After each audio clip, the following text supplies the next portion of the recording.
Hey, buddy. Rah. Hey, man, that's a sweet heavy metal happy hour t-shirt. Where'd you pick that up? Thanks, dude. I got it at the Toxic Radio shop. Toxic Radio has a shop? Yeah, dude. It's in the app or online at toxicradio.net. That is sweet. Yeah, and I also got a rockin' Toxic Radio hoodie and a Red Band Underground shirt. Dude, I'm gonna look so rockin' at the party tomorrow. Well, I think you look pretty now.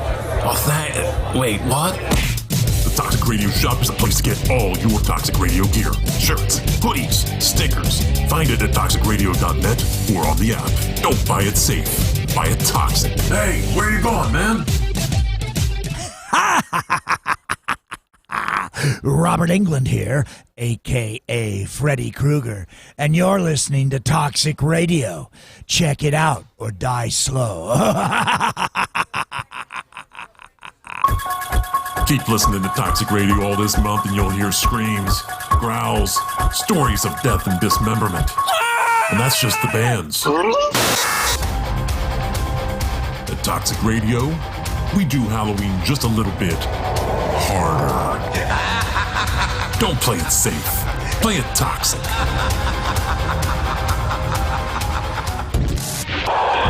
Like listening to Toxic Radio? Goddamn right. Well, don't forget, this is the 21st century. Join us in the social media world. You can find us on Facebook, Twitter, Instagram, and Pornhub. Pornhub? Nah, just kidding. Or am I? Toxic Radio. Get infected.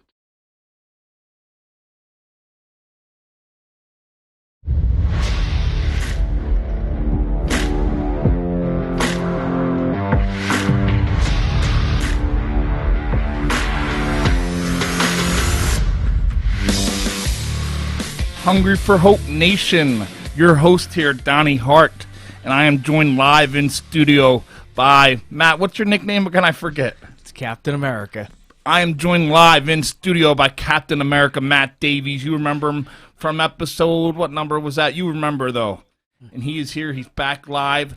Another week of guest co-hosting. How's it going for you? Oh, man. What's this, your third, fourth, fifth week? I'm just a regular now. We got him live. How you doing today, Matt? Good? Not too bad, Donnie. How you doing today? Good, good. We're going to have Yanni the Greek, too. He's going to be calling in. He's not live in the studio. You know, the man's busy in that food distribution world. But he's going to be coming in. We're going to be talking a lot of sports, right, Matt? Yeah. Some gambling. I know you and Yanni were talking gambling. We were going over the show. You a gambling fan? I don't gamble myself. In life? I don't have good luck, so why waste money on it? Yanni doesn't have good luck, and he still gambles. It's not about luck. It's about smarts. Yeah, I don't have that either. Leave luck to the Irish. Yeah. Yeah, but, you know, we were talking about the gambling earlier. We were talking about how it has become such a big thing now. I remember, like, back when I was younger, you know, if you gambled, it was, like, an illegal thing, you know. I had friends that, you know, people went to jail for it. It was like, shunned. Yeah. And now you turn on a game and what you see, like DraftKings posters in the stands. And now that's what's keeping Pete Rose out of the Hall of Fame is gambling. Pete Rose got a raw deal, man. He did. He was betting on his team, though, right? Yeah, he was betting on them to win, I thought. Yeah, Pete Rose, man, he's a Hungry for Hope story. He is. He's great, man. I always liked his story, but yeah, but you said it. This was something that was keeping him out of the Hall of Fame. And now you turn on a game and the games are sponsored by the betting thing. Kelly, your wife said I'm not allowed to let you gamble. Yeah, she knows. I'll lose. Listen, I can't even win in Uno. You think I'm going to win when there's money on the line? Oh, man. But, yeah, we were talking. It's just how nuts and how these sports, and we have Yanni on to talk to sports. He's going to be coming on. It becomes such a big market where basically nowadays, if the government can find a way to make money and take a percentage, they're going to do it. Didn't you just say something about if you make more than so much money a month in Venmo, they're taking money out of what you're making? It's nuts. The government, I assume, right? Yeah. So we can't let you gamble, but we could still talk about how the gambling, and now this goes back to what we were talking about, Matt. We're talking about, like, we've had a lot of people on who, even like Chris Tarian, we had guys who were big-time professional athletes, and they said they kind of had to live this image where they were this macho professional athlete. Even my days in pro wrestling, and when you get hurt or something, kind of just like when you're in the military, you get hurt. Now you got gambling behind it. There's a lot of stuff riding on these star athletes and these star players. So instead of fixing a problem, we deal with mental health, addiction. So if these players have some kind of problem, they're not going to be like, all right, let's set them down. Let's do everything we can. What are they going to do? They're just going to throw. What was the thing you said? How many milligrams does it make them happy? Yeah, how many milligrams is going to keep you happy? So do you feel like now that you have stuff like gambling and stuff, it's even worse for these athletes who might need help? Because now you throw the gambling aspect in it. There's big money. When you start gambling, you're talking billions of dollars. Yeah, I mean, how many times have you seen, like recently, when it pops up on your phone, this person bet $25, they won this much money? It's like, okay. But, how many people put in a couple grand and lost everything? How many people, hey, they got a family at home and they put their life savings on the line and lost. Now they're screwed. You don't see those stories. Speaking of gambling, we got Yanni the Greek. Yanni looking good, kid. Hey, how's it going? Yeah, like I was telling you guys earlier, I definitely looked a lot better earlier in my Zoom meeting than I do now. I guess this is what a day of work does to my face. But what are you going to do? So, Yanni, you're at work. So your regular job's not coming on the Hungry for Hope podcast once a week, every other week? You have another job? You don't make enough money doing this? Where you? Yeah, most people think that this is just my regular job, is being on Hungry for Hope and gambling and putting a couple bets on. They think I troll around the streets of Atlantic City, panhandling for some gambling money. But no, actually, that someone employs me gainfully. It is still surprising to this day. So you're over at Cass Food Distributors in Carney's Point, correct? Yes, sir. Now Cass, they distribute. Yeah, I see your Eagles football back there. Cass, they've been great with us. They have actually donated food when we've done a lot of our outreaches in Kensington and all over Philly. They donated. They had Yanni out there. They donated the chef and the food. Wow.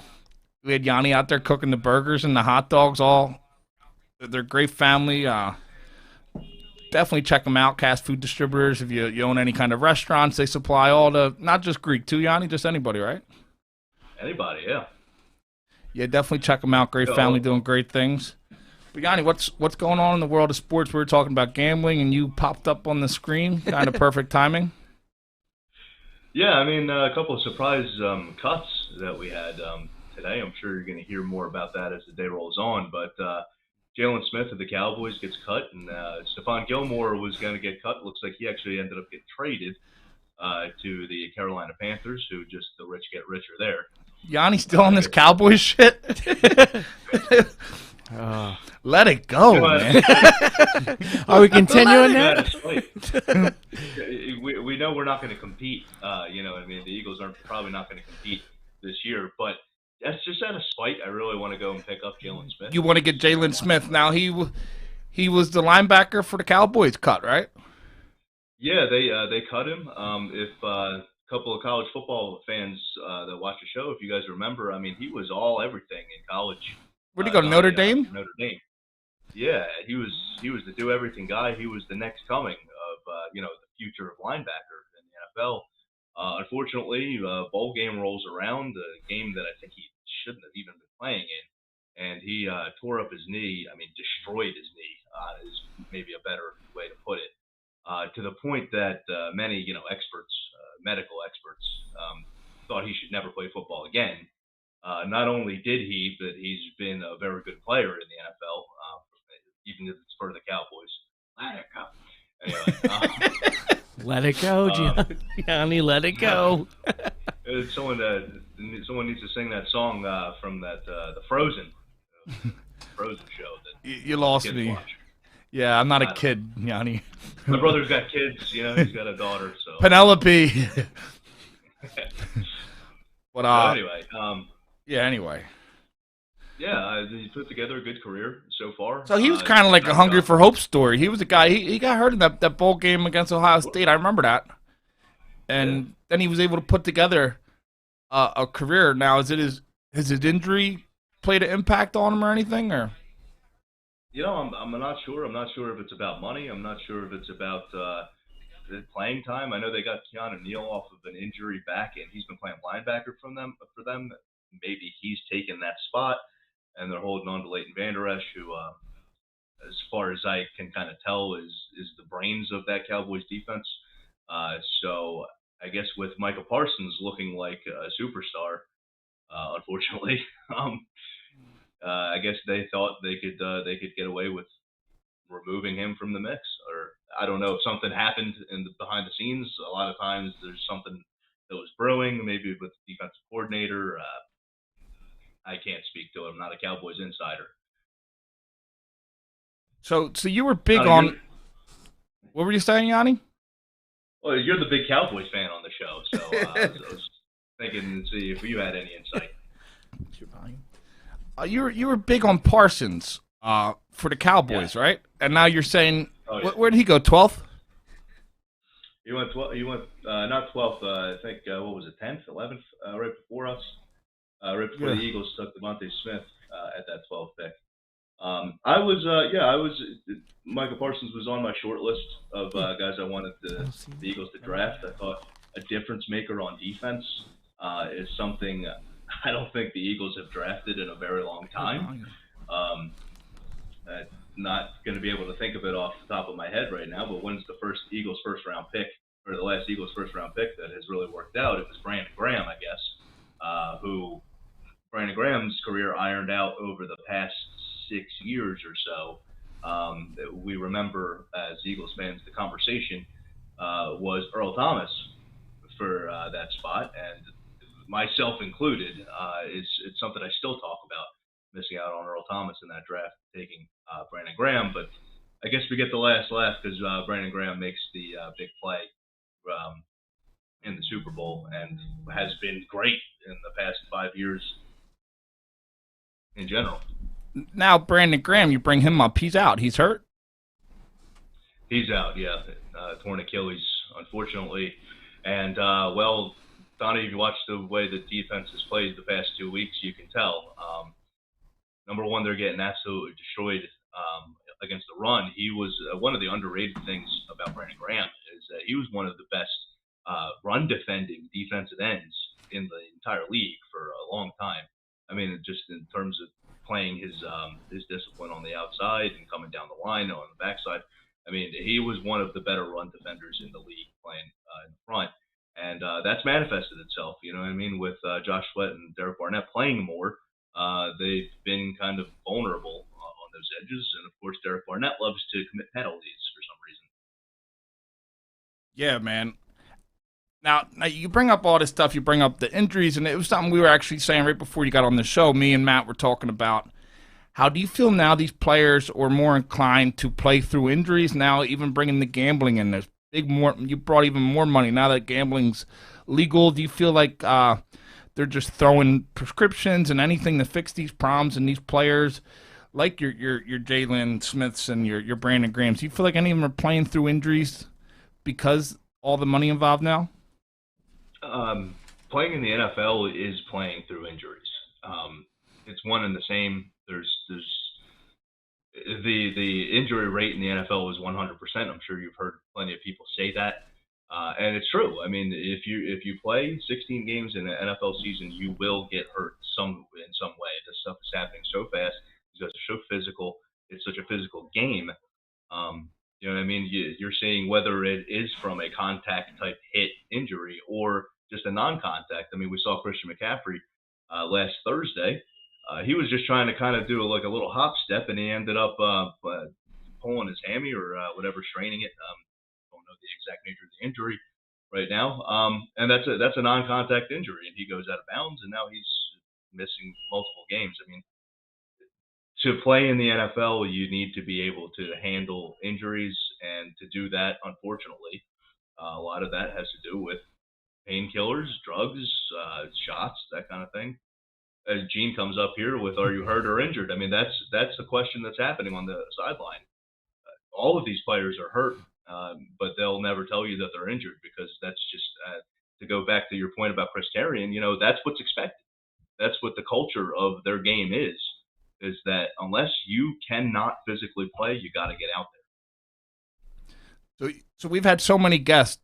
We've had a lot of the main thing about our guests is a lot of them are former professional athletes, people who have some kind of sports background. I just feel like that's like the common thing. These people, they're put on this pedestal, and Yeah, like people idolize them. Yes. And I feel like it's just getting worse now with the stuff like gambling and everything. Well, I mean, remember when we were younger, all of us, gambling was at a casino. And if you were betting on sports, it was through like a bookie, or if it was like a pool. Now it's like, hey, I'm just going to download DraftKings or whatever, and I'm just going to bet on this game. Well, then it's like, oh man, I won $50. Let me see if I can win 100. Let me see if I can win this. You don't even have to leave your home. You just turn on Yanni on before one. you know it, and before you know it, someone's telling you to go on a podcast and talk about it. From work. From work. So Yanni, we have you on. We're gonna get your bets, man. Since we have you on, we're doing something different this week. Our guests had to switch up. So tell us your sports picks this week. Sure. I mean, I can. I'll get there, and you'll be getting my first look, a live look in. Hold on, we got to get DraftKings up. Go ahead. Go ahead. I'll try to talk about just kind of the interesting games of the weekend, not waste people's time here. But Matt, you were mentioning about how gambling, the proliferation, and everything like that. That's added pressure. You know what I mean? That's added pressure for the players. Yeah. Just kind of going back to our old point. Between that and fantasy football, which of course everybody plays, and we saw the thing with Jalen Reagor, who's been having a rough season, and someone goes into his DMs, and it was playful. They said they'd buy him a Big Mac or something. Because if he had a good game, he doesn't, and then he lashed out.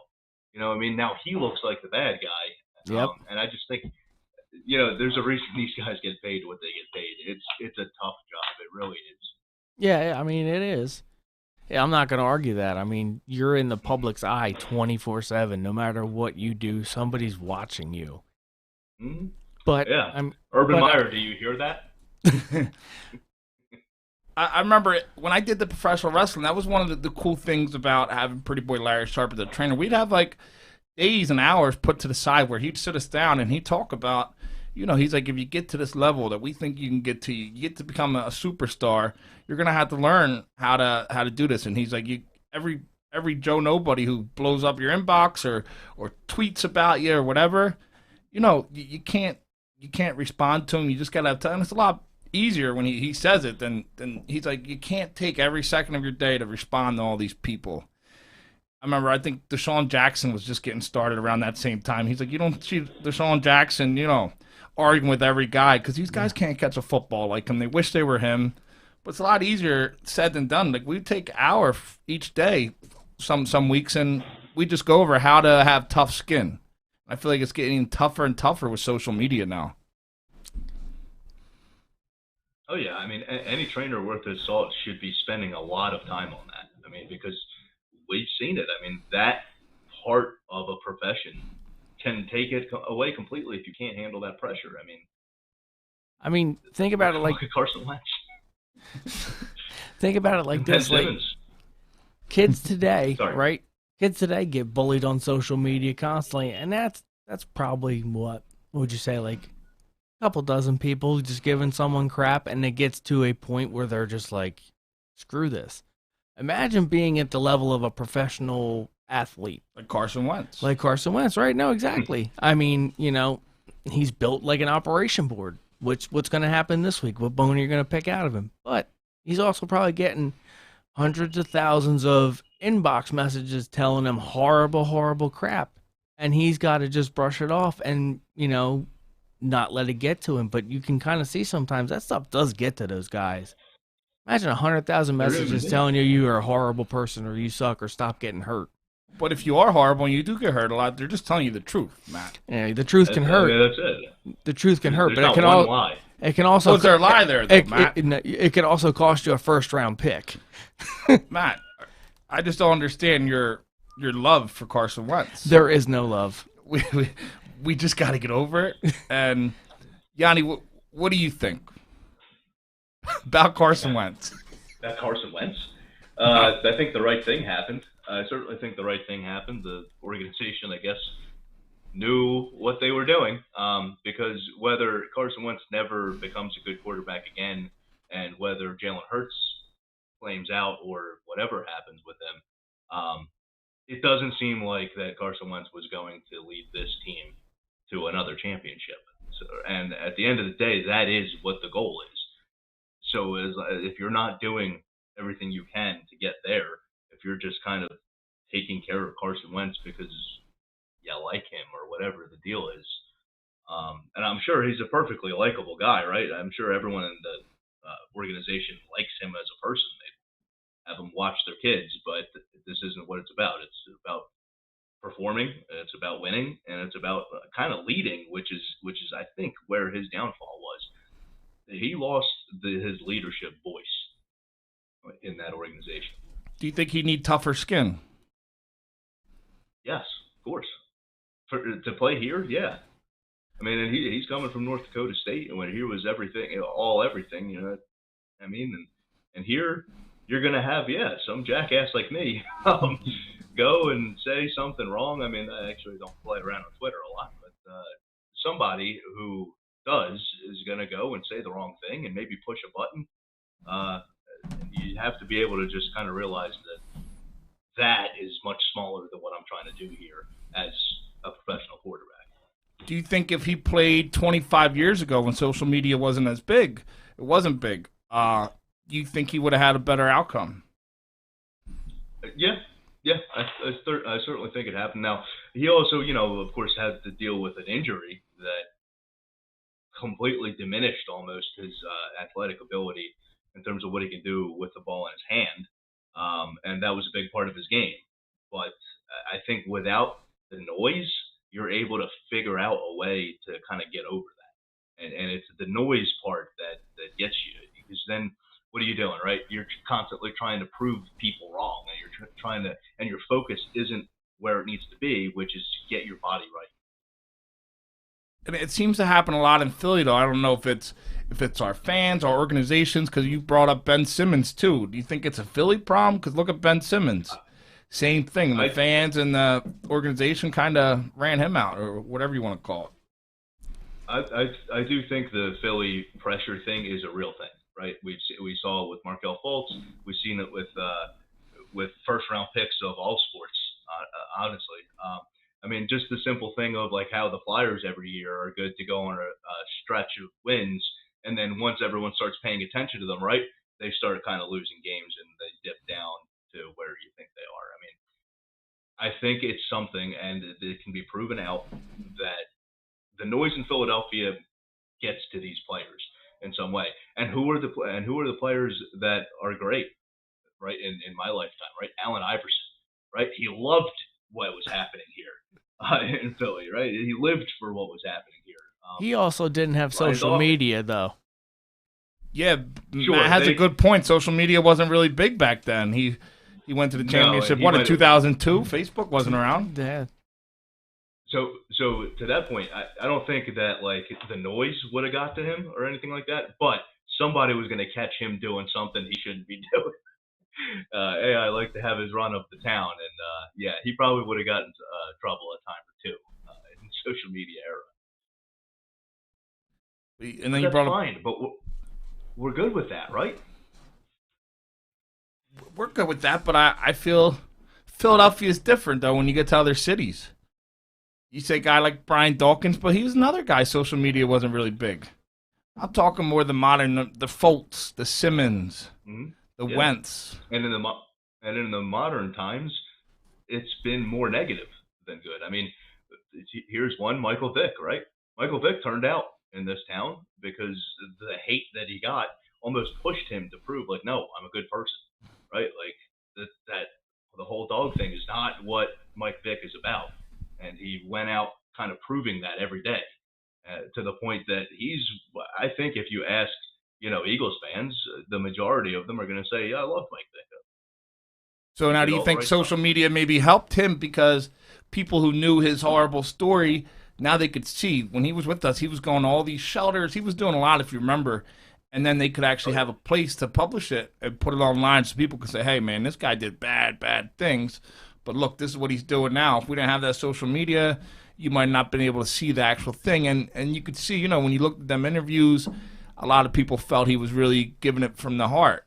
So do you think social media can help? Sure, definitely. It definitely works both ways. Absolutely. I think social media is like a double-edged sword, honestly. Like, I mean, it could work in your favor or it could be your downfall. And you don't even have to be the reason that it's the downfall. Somebody else could just take a picture of you doing something and you're screwed because it's all over the media. Urban Meyer, yeah. Yeah. You know what? I mean, on one hand, it does kind of go to, it proves, are you doing the work, right? Mike Vick was doing that work, so social media helped him. If Mike Vick was just putting up a front, social media would have been able to see through that as well. So it works both ways. You have to be genuine. So here's one for both of you, and if anybody that has. Do you think social media is an addiction? Do you think people get addicted to social media to the point where it hinders them from doing what they need to do every day because they're so focused on that? Yes. Yeah, it can be an addiction for people, and some of these people can get caught up into it, and it gets so into their heads. A lot of these guys we mentioned, they get too caught up in what people think on social media, and they're so caught up with what people think on their social media. What these guys we named, they're like sitting at home, they're staying up at night, like reading all these messages some Joe Nobody from Philly sent their inbox. The show sucks. You suck. Yanni's horrible. All right, man. Delete. When's Yanni gonna let it go? Look what Aaron Rodgers was able to do with social media, right? I mean, he used it as a platform to kind of get his message, get his kind of thing out there. I mean, he was using the media, not only social media, but the media, to kind of get his message out there and get his point across to the organization. And, you can argue with the results. I don't think we've seen the end of the Aaron Rodgers saga, but it's definitely one example of what you guys are talking about. So now people don't know, Yanni, your big thing, and it's staying on topic, your big thing scouting, man. You scout these players. You've been doing it for as long as I can remember. You have notebooks and notebooks. Do you feel scouting and social media has played a new... Same thing with work. You hire. I know we had a funny situation. You know, you hire people, even that, and professional athletes. You think social media definitely has a huge play when they're doing like the NFL draft? Do you think these teams are spending time going through these people's social media, their Instagrams or their Twitters? Mm-hmm. Look at definitely. Go ahead, Matt. I was gonna say, look at Laramie Tunsil. Right before the draft, they have a video of him doing something on social media, some drugs or whatever, and it's like, yeah, that dude was supposed to be a top pick, and he just dropped. Yeah, they had the gas mask. Yeah, that's what it was. It was the gas mask. Was that like a stepdad or something getting back at him or something? I remember that. I don't know exactly what happened. It's like a disgruntled mom's boyfriend or something. Something, but I mean, somebody found that video of him on social media, and it's like he was supposed to be some big name, and he just disappeared because it was like that video surfaced. I mean, now credit to Tunsil. You know, he still ended up being a good player. He got traded to Houston. He got his big contract. Man's making the money he was supposed to make. Maybe not quite as much, but you know, he was able to figure it out. Again, when you're good, man, life's a lot easier when you're good at sports. Now, was this something when you do your scouting and stuff? Do you take that into perspective? Like, oh man, I saw this guy's social media is pretty out of control, man. He got gas masks or whatever. He's out in Ohio grinding and dancing and.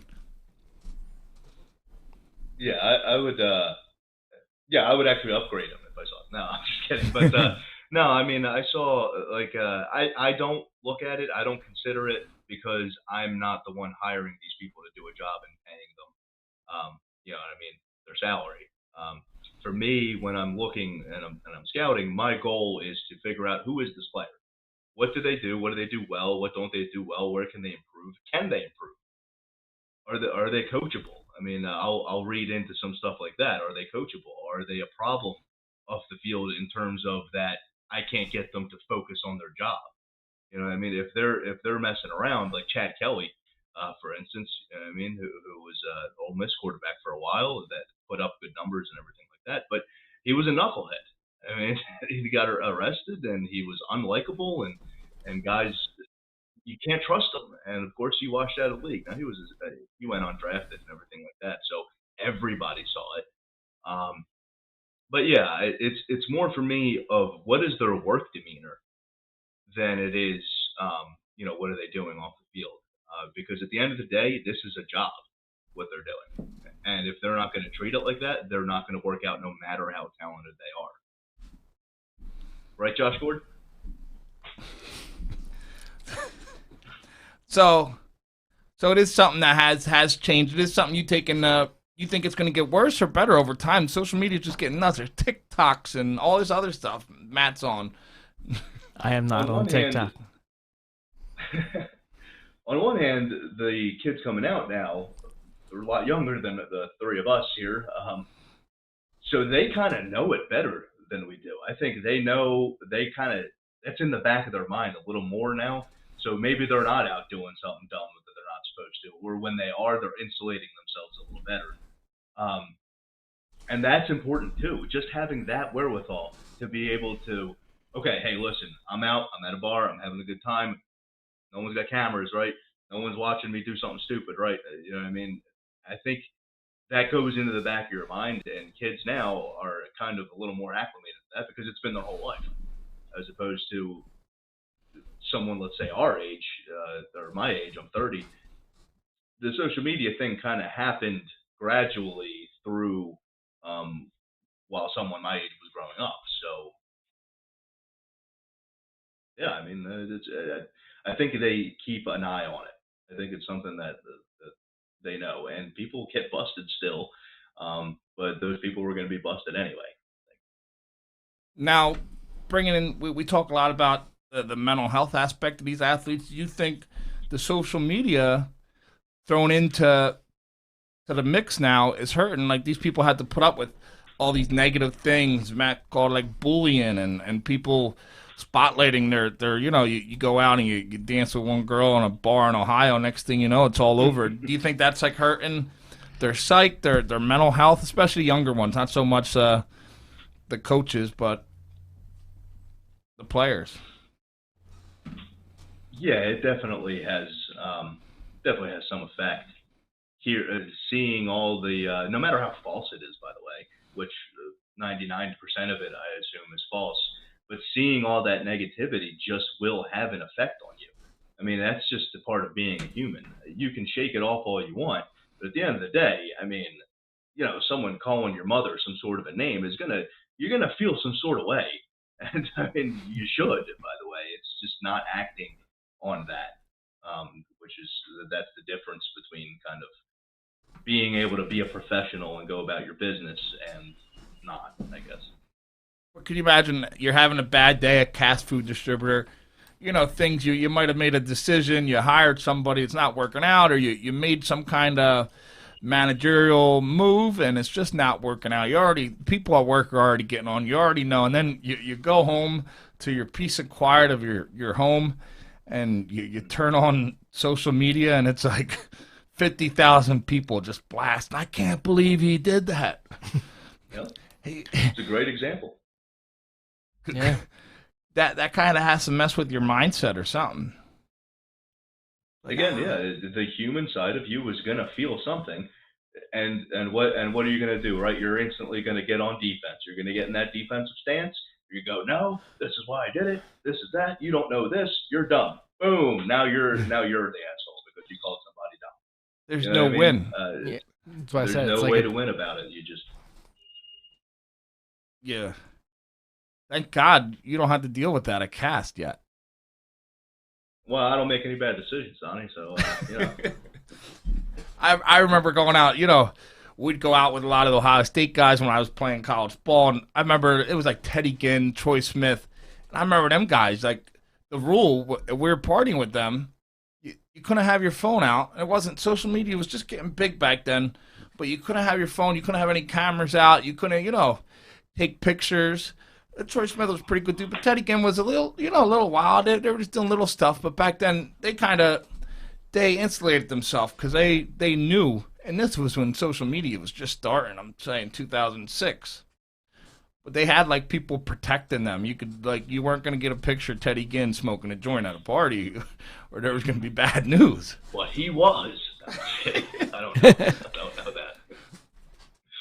Yeah, but yeah, it's just crazy, man. I definitely think it plays a role with a lot of these people with mental health now, and how long they last. And some people, they have tough skin, like you said, and they're able to get over. But I think a lot of these athletes in Philly, they're just not used to these maniacs in the city, and it's hurt their careers. And maybe 20 years ago, they would have had much better careers. Yeah, listen, being mentally healthy in this kind of environment, I think, is harder than it used to be. Before, you used to be able to just kind of live your own life on your own terms and be all right. But now, I think more and more you have to live life on other people's terms, and some people aren't okay with that. And that kind of sucks. But I think that's also why more attention is being paid to stuff like mental health. And you're seeing it more often, and it's in the conversation more often. In fact, the show that we're doing right here is a very big advocate of keeping an eye on mental health. So on one side, it's the double-edged sword that Matt was talking about there. On one side, it's making it harder to maintain proper mental health, but it is more in the forefront of your mind that, hey, I need to take some time out for myself here and make sure everything's straight. So let me ask you both this, okay? Pro athletes, pro whatever you want, everyday people with mental health issues. This is a problem I see, is that the answer for mental health issues is the doctor writes your prescription. That's it. Hey, just take this pill. It's going to make you happy. Trust me. Mm-hmm. But then, as Donnie and I had said earlier, that's just putting a Band-Aid on a bullet hole. Like, you already have a problem, and now you're not fixing the problem. You're giving someone else a second problem to deal with. Yep. So how do you think these athletes turn out when it's like, okay, hey, I'm retiring now. Now my body really hurts, and now it's like, okay, well, I can afford these pills for the rest of my life. But I'm starting to get a tolerance for these, these ones. I need something stronger and stronger. And then you see everyday people that they can't afford those meds on their salary. Some of them have families that, they live paycheck to paycheck. So when they're struggling with pills, now the problems are getting worse, because now it's like, okay, do I feed my family or do I try to stay happy? Which one do I have to choose? Well, Matt, when you're dealing with these professional athletes, in my opinion, some of these coaches, they really are good. There's people, you got Chris Carter, who played for the Eagles, and, Buddy Ryan got rid of him, but he said that saved his life, because Buddy Ryan he was the Eagles coach. He cared about the person, and but a lot of these coaches, they just care right now. They want to know what they can do right now. They don't care what you're going to be like in 10 years, right, what you're going to be like with your family. So they're thinking, all right, so this guy, he stated he has a problem. People know he has a problem. Me as a coach or the owner, I got to do something. So what's the easiest thing? He's depressed, so I'm going to have a doctor write him a prescription for depression. Now, I cover my ass. Yep. Looks like I did something. Somebody looks, they're like, oh, well, at least Coach Donnie did something. He did this. Yeah, exactly. And I'm not thinking down the road, what's going to happen? I'm giving them all these Percocet, or, how's this going to Yeah, exactly. But a lot of these coaches, they don't really, I think it's a little different in college. You got these college coaches who really, really care. Some of these guys, it's a lot of money going into it, and they don't care down the road. They're just trying to fix it right now. So when I go back and I say, all right, well, this guy overdosed from drugs. Let's see, who can we blame? And they go back and they're like, all right, well, this guy gave him something. He tried to help him. He sent him to rehab. You send somebody to rehab, or you send them to mental health. It's just to cover your own ass, basically, in my opinion. But you might be hurting them. Yeah, I mean, like we said earlier, how many milligrams is going to make you happy? You can't fix someone's problem by giving them another problem. Because in the end, you're giving people, you have to weigh which problem means more to you. The problem that started everything, or the problem you're dealing with right now. A lot of these problems you just can't fix. Go on, Yanni. you're creating a chemical dependency of some sort. So what happens more often than not, Matt, right? Okay, you finish off that script. I can't get that script anymore, but yeah, my shoulder still hurts. So now you're trying some pill you get on the street or whatever it is, and that'll lead you to the next thing, and that'll lead you to the next thing, right? I mean, they tell us as kids about gateway drugs, and doctors at this point talking about what you're talking about are providing that gateway drug. You know what I mean? Until the point of that, now you have an addiction problem, and now how are you handling that? And yeah, the athlete might be able to go and get all of the best care and everything like that, but the guy right outside of this office door that has the same problem, he can't. He can't go and just get all of the best treatment and everything like that. He's just stuck with that dependency, and you just have to sit there, cross your fingers, and hope it doesn't turn into something worse. And then let's be honest, when these guys aren't bringing these organizations and all these franchises all this money, and they're done, they're at the end of their career, they're gone, they become that guy outside the door. Doesn't matter who they were 5 years ago, but now they're just that guy. You know, who was it? You see a lot of players who was it? The quarterback, Ryan Leaf. Yeah, and then there was we were saying what Waller on the Raiders. Yeah, I mean he had all his problems. Darren Waller. Sure. Yeah, but you see, but he's also got an organization that's got money to throw to get him help. He's got pretty big contract money. I mean, bigger than everybody here to get the help he needs. I was talking more about once they leave the sports. When Ryan leaves, now nobody cares about him no more. And then he has an addiction problem, or these people, these professional wrestlers who are no longer big names, no longer bringing companies money. Nobody cares about him anymore. You know, Vince McMahon might give him some 30-day rehab sponsored by WWE, but at the end of the day, they don't really care. That's just throwing a Band-Aid at a bullet wound, you know? Exactly. They're not really fixing the problem. They just so they can go back and, you know, when this person overdoses, Vince says, well, I sent them to rehab for 30 days, you know, to fix their 10-year crack addiction. You know, it didn't work. I tried. Now, Waller, to his credit, did a lot of his recovery kind of on his own. It was after he was in the NFL, but he was kind of like a practice squad player with the Ravens. He had to do that work himself to be Darren Waller now. And this may have been, if you guys were watching that Monday Night Football game, his teammate, Max Crosby, who's having a great season right now, also went through the same thing and was inspired by Waller to get clean. Crosby dropped to a fourth-round pick. I mean, he wasn't going to be a first-round pick, but, like, his talent and that tape that you see for Max Crosby was well better than a fourth-round pick. I mean, I was shocked when he dropped.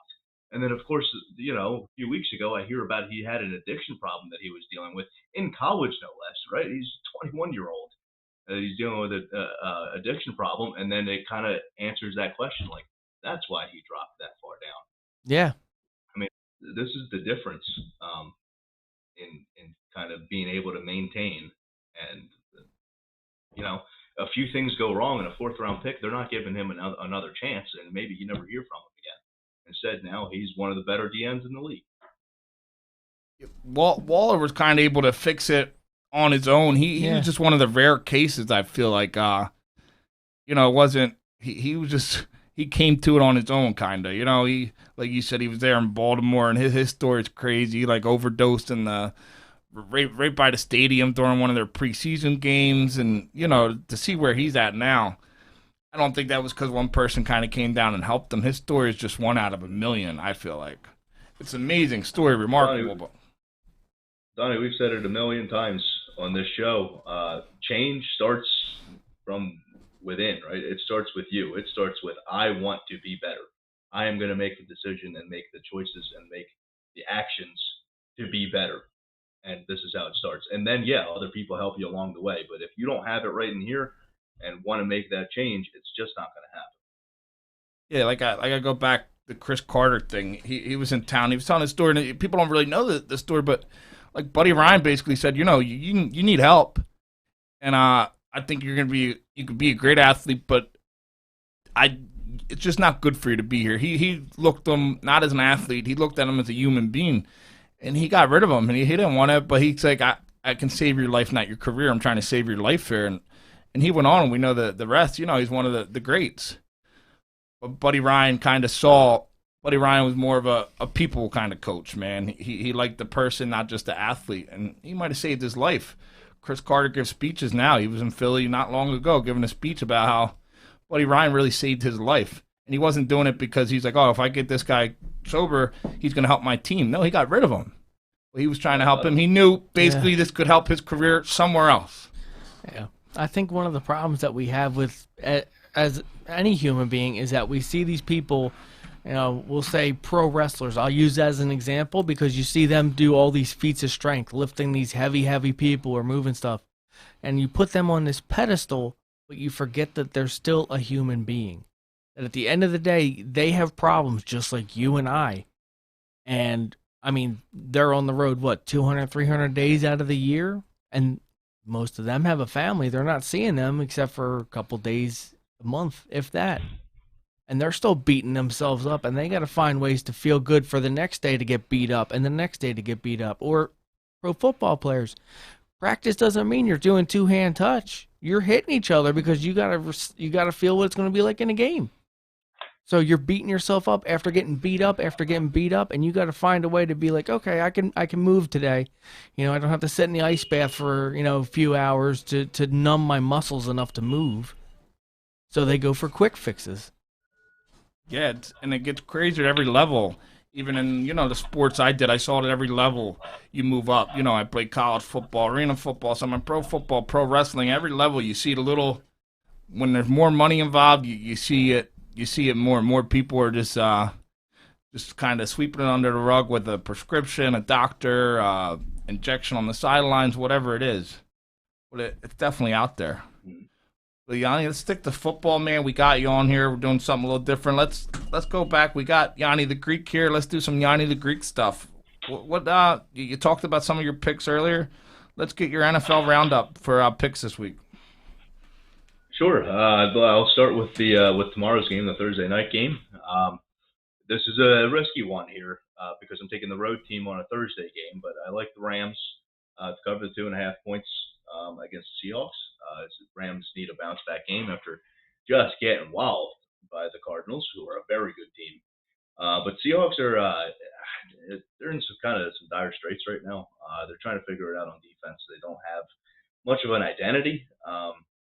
And I think their offense has kind of been figured out. They can't run the ball, and that's causing them trouble. So all they let Russ cook people. He's cooking all right, but when you can't run the ball, you get off balance on offense. And I think a team like the Rams that have a pretty solid defense, although it's underperforming at this point, I think the Rams here bounce back in the division game on the road and get their season right. The Rams, to me, are a Super Bowl team, and I think they take a step towards proving that here in this tough spot on the road on Thursday.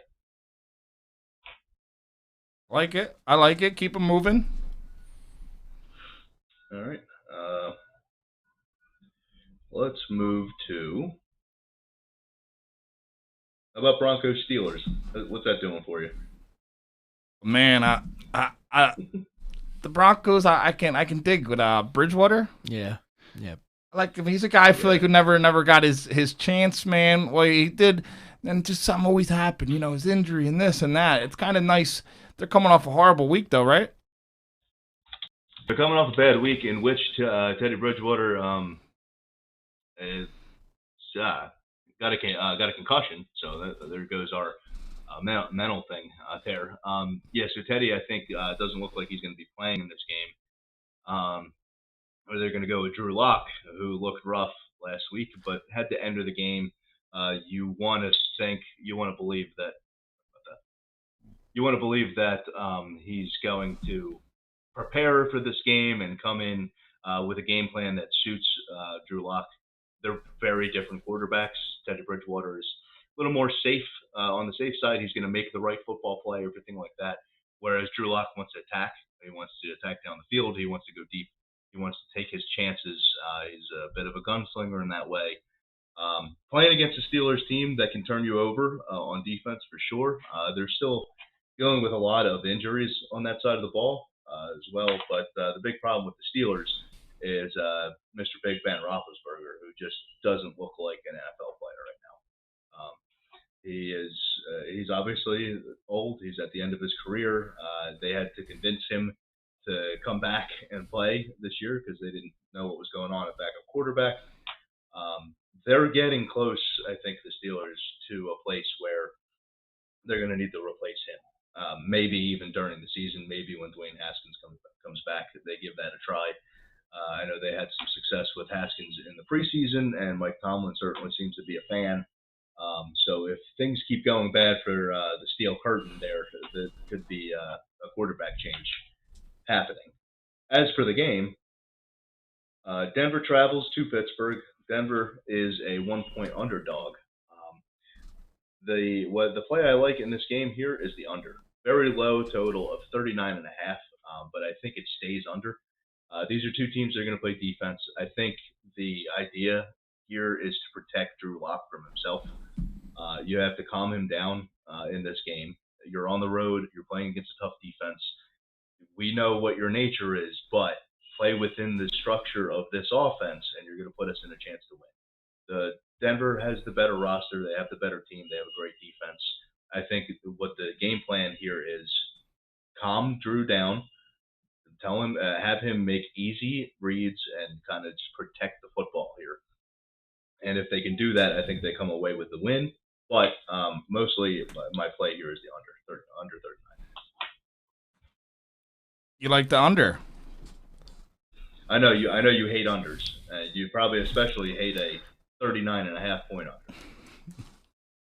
We got the beast of the Northeast. He likes 23-19 Pittsburgh in that. 23-19. That'll give you an over. You can do math too. You're good. What do you think about the Kansas City and the Bills game? That's the game of the week, isn't it? Maybe an AFC Championship game preview. The Chiefs coming off a decent win against a bad team. Patrick Mahomes, of course, sliced up the Eagles pretty handily. We kind of all saw that coming. I think the Eagles' defense is looking closer to the unit I thought they would look like than the unit we saw the first 2 weeks of the season. It's a big game. It's a big game for the Bills. The Chiefs, though, I think don't take this game lightly. This is a game that the Chiefs need to win, but the worst unit of the 4 units, offense and defense, is the Chiefs' defense. And Josh Allen's back. He had a rough kind of first 2 games, and then they rolled against the Texans last week, but mostly on the ground. But Allen did his job, and he won 40-0. A lot of people are playing good. The pick here. All right, let's go with it. I think the Chiefs find a way to win this game. The Chiefs find a way to get this one right. They're at home. They know the magnitude of this game. They know that they've dropped some games that maybe they shouldn't have. They lost handily against the Chargers. That was a game they lost, but that Ravens game got away from them. And that I think they're chasing wins here. So I think they see how important this game is on Sunday night. 3-point favorites. I don't know that I want to lay those points, but since you're not going to let me take money line here, I'm going to take the Chiefs -3. All right, the beast of the Northeast, man. He's going nuts. He's saying 37-20 Buffalo. Really? You and Raymond aren't seeing eye to eye. We're not, and that's usually a bad thing for me, but that's all right. So yeah, I'd worry about just kind of the motivation of each team. The Bills are coming off playing, really a JV team in the Texans, and the Chiefs feel like they got right. So I'm thinking that knowing the magnitude of the game, being at home, Sunday Night Football, chasing those wins, I think that the Chiefs come out in this one more motivated. Bills think they're good. Little cheat sheet for the future. I think if this game happens in January, I'll be picking the other team. What other games you like this week, Yanni? We will go to the other very interesting game I just kind of want to talk about this game. But Browns at Chargers. The Browns come off of, I guess, a decent win at Minnesota. It was a hard game for the Browns, and their offense doesn't look right. Nick Chubb, I think, was banged up in that game. Baker doesn't look very good. Baker has been missing throws all year. They've been leaning on the run game during this first easy schedule.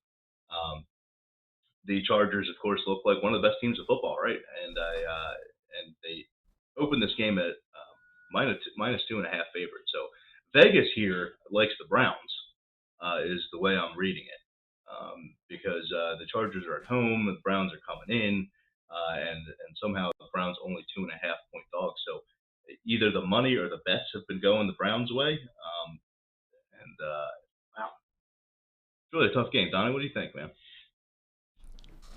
Now, the Beast says Cleveland 26-23. Right, that's what the line says. The line definitely says that the Browns, I guess, are the sharp bet here. Right, it's very shocking. It stood out to me that there are not bigger dogs in this game, especially just given the way the two games played. But yeah, man, the Chargers short week. The Chargers look great. They have their big wins in the division. Is this a letdown spot for them? I think so. I'll take Cleveland plus 110. All right. That was some good picks, Yanni. You got anything else? That's your... No, that's going to be it. I got to run, actually. I had to run before that, but then you set me up with the picks. Yeah, I set you up. Yanni, let you get back to saving the world or whatever it is you do over there. See you, like buddy. We see the cape in the background. We're back to Matt Davies. Oh, man. What's your picks, Matt? Oh, no, you're not allowed to gamble. I forgot. All right, I picked draw 4 for Uno. Matt, what'd you take? We got thrown with a curveball. The guests switching up on us. What do you think about today's episode? We talked a little about athletes and the social media and their mental health. I mean, what do you take away from that? I mean, growing up as kids, I mean, you idolized athletes in all forms because you're like, this person's doing what I dream of doing. This person's playing football in front of, tens of thousands of people, getting these big contracts. But you got to remember, as you said, Buddy Ryan told to Chris Carter, you're a human being still. They're just like you and me. So when they have problems, people don't get to see those because they have people that are in a position that hide these problems until it becomes public. After they're gone or after they're out of the league and they're just there, and it's like, well, the problems didn't go away. I just don't play sports anymore. And I think that's the thing that people don't realize is those problems going on. You just don't see them until it's too late, or it's hey, I've had this problem for decades. I just didn't tell anybody until now because now it's okay to talk about it. I think the best person to give us perspective would be next week to have a professional athlete who's dealt with that stuff. Don't you think? I think so. I think that's what we're going to have to do because you're going to have to get in their mind. That's what we do when we had these other athletes on. You're going to have to ask them and give them. It's always the best to go to the source. Am I right? It is. But till then, I think we had a good show, Matt. I think we did Hungry too. for Hope Nation. We're going to get out of here until next week. Tune in to Wire Sports next. And we'll see you Wednesday, 7 p.m. We're out of here. All right. See you guys.